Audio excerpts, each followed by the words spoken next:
The second way of placing a lifeline is if you're using interchangeable needles, in other words, the ones where the tips come off, you will find that right here on the cord there's a little hole, and we're going to use that little hole to thread our lifeline through, and we're going to use it to put our lifeline.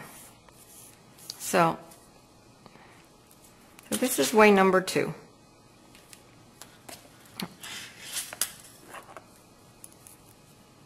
You don't have a lot of stitches. The second way is really good if you don't have a lot of stitches.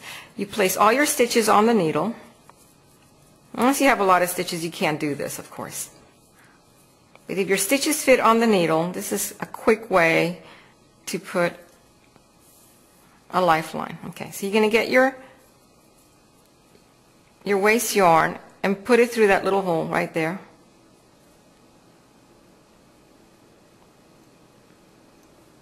And then pull your stitches back on the cord.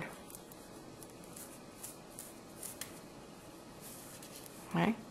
And now you have all your stitches. Take this off from here. Take it back in. There you go. You have all your stitches on the lifeline.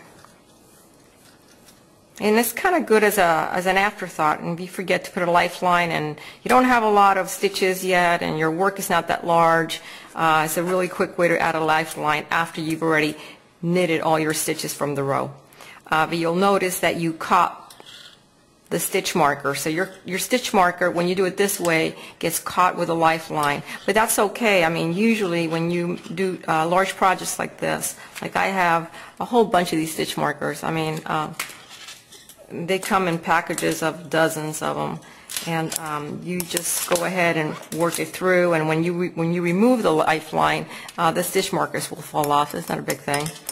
If you don't have a lot of stitch markers, then maybe you can use little waste yarn. You can use anything as a stitch marker.